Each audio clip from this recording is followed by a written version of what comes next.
After the age of Andrew Tate, Red Pill, and Hamza with his Giga Chad meme, it feels like so many men have become terrified at the thought of ever displaying a trait that could be remotely perceived as feminine. Like, they need to get as far away from this as possible. They've heard about something called polarity, so they need to be as masculine as possible all the time, and that's the only way that a girl would ever become attractive to them. And I have to say, this is one of the most flawed ideas that I've come across, and it's something I've seen frequently with clients that come to me where they'll have experienced something that maybe they grew up and they might have been picked on, like me, for being a bit more feminine, or they don't feel like it's okay to express it. So they've then tried to suppress any femininity within them and just try and be that masculine guy, the lumberjack guy. And it ends up being weak. It ends up being this flawed character because people can tell it's not authentic to you. So fair enough, if you actually are the weightlifting lumberjack and you have none of that other side going on, I'd be suspicious if it's true, but have at it. You go for that, because I'm not speaking to you. I'm speaking to the guys that were like me, that clearly had sides of themselves that didn't fit in the realm of just traditional masculinity. And don't get me wrong, masculinity is fucking great and a bunch of my attributes fall in that. But to say that I have no feminine ones would be completely untrue. And one of the biggest changes I had in my success in dating was actually when I just embraced that and was willing to showcase all of those different parts of myself. Because I like to say that people get the frame wrong around masculinity and femininity. They think it's like a scale where if you're more feminine in any domain, it takes away from your masculinity and that drops.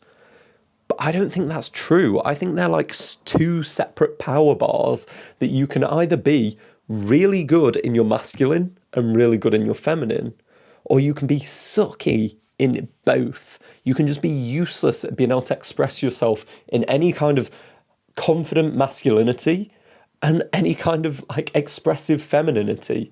Like, even if you just watch my videos, it's not like I sit there with my deep voice and just try and act all masculine. Like, no. I know the best way for me to deliver my message is expressing the fact that I have both of these sides, and that comes out in how I want to deliver this. And that changed my life in dating once I started to embrace this, because I was no longer hiding any elements of myself. I remember that on one of my best friend's birthdays, we went to a club for his birthday night out, and during the night he'd gone to the bathroom and I'd walked over and started speaking to a girl, and we were maybe only 90 seconds into the interaction. We'd got past maybe like names. I'd found out she was from Poland and we were just like vibing about that because I know a bit. FYI, if you meet a girl from Poland, speak to her about Donut Day. They have a day in Poland dedicated to eating donuts. How cool is that? And I just spoke to her about that. And then I started to hear in the background, Taylor Swift Love Story started to play. And that was me and like one of my best friends. That was like our song, because one of the things that made us friends was like, in the first place, we realized we could both do that entire song beat for beat, lyric for lyric. And we just kind of bonded over that. And I knew, I was chatting to this girl and I was like, oh, I'm not going to stay with you for this. I was like, hey, I know we've just met, but I've got to go because I've got to go sing Love Story with my housemate over there.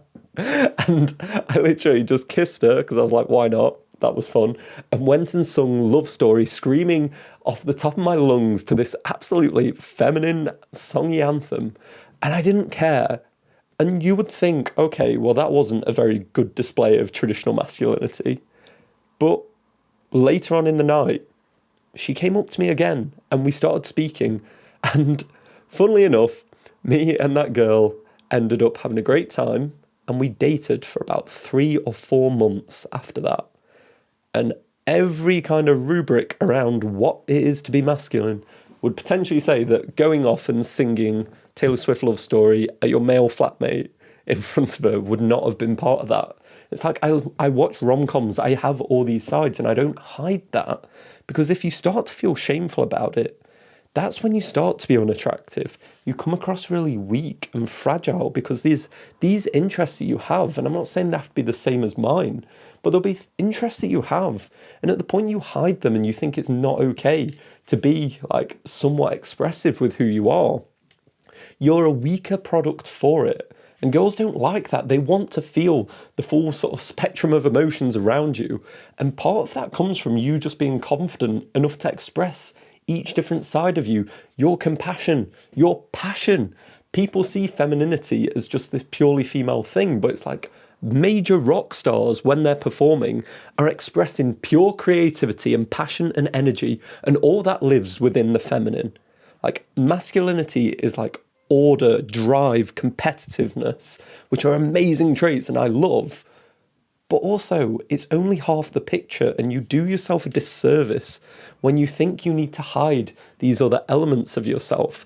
Being able to be comfortable in your feminine is super attractive to a girl, because a guy who's afraid to be seen as feminine in any realm suggests his perception of his own masculinity is really weak.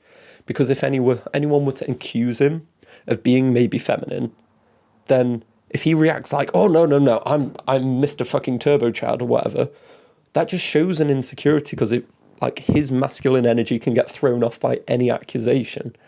Like, for me, someone calls me feminine, I'm like, yeah, of course. Like, I don't care. Like, that's definitely me. Like, I just like to say that I operate well in both realms. Like, if you watch me during a fucking race, like, you will see all the masculine energy of my competitiveness to win any running race, and I'll driven and go for it. But at the same time, I will happily sit and watch a rom-com. I don't care, because that's what I love. Literally, my entire job is in the realm of dating and relationships, which is not the most traditionally masculine domain. And this is fine, and I use that to express myself, and girls get connected to it because they think you're real. You have this ability to connect with others. Once you embrace all the sides of yourself, you're no longer this kind of clanky, junky guy where it's just like something feels off, something feels misplaced, you're not very smooth. And even if you trace it back to, like, Johnny Depp was considered one of the most attractive guys, like he was sexiest guy on the planet or something, like the award that used to get given out for that. He is not a straight up Giga Chad. Man wears jewellery, he wore eyeliner and makeup, and it's not like he would always be in his hyper-masculine. He would bounce between the two, and it's that contrast that is so attractive. So if you're thinking now that it's just like, oh, you're ashamed because maybe you like this thing, maybe you like to sew, I don't know, like any of these sort of more traditionally feminine things. Like, I spent my teenage years baking with my mum as opposed to going out and partying. That's how cool I was. And I would have hidden that from girls for ages, because I thought, I can't tell them that that's how I spent my teenage years. They need to think I'm like super cool. I was riding bikes and drinking and all that. And I'm just like, nope.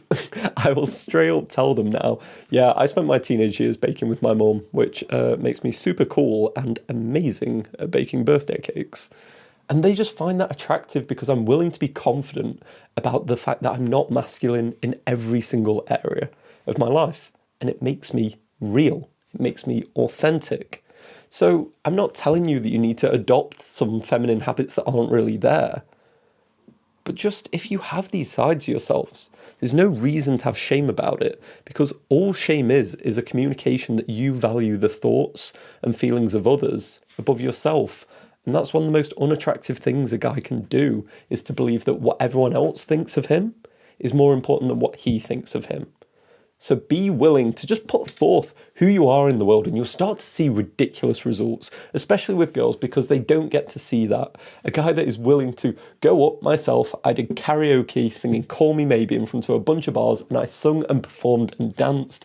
I'm not very good either, so it's not even like they liked me because of my skill with the song, but they just thought it was hilarious and funny that I was willing to own all of that, and I was going to go lyric for lyric of Call Me Maybe. And this is the sort of stuff that I tell girls. I never try to pretend to be anything that I'm not. So I'm always willing to show all of these other sides of myself, which is what I'm recommending to you here, because you'll never be able to be truly confident if there's these sides you're still holding back. So To add a bit of contrast to this, because I know we've gone very sort of into the feminine realm here, become a master of this. And a good way to offset that, because it's all about balance, it's all about being able to offer multiple things to a girl, because as soon as she feels like she can predict you, then you're not interesting anymore. So you want to be able to do both. And one of my best videos I've ever done for that was one where I showed how you can be dominant without being an asshole, because that's one of the scariest things for a guy as well, to actually be confident in his masculine and be a dominant guy. And if you want to know how you can be more dominant in conversation and take control without being an asshole, check out this video here, because this one, especially for nice guys like me, was super important in being able to offer girls everything that they need in a man and have amazing relationships.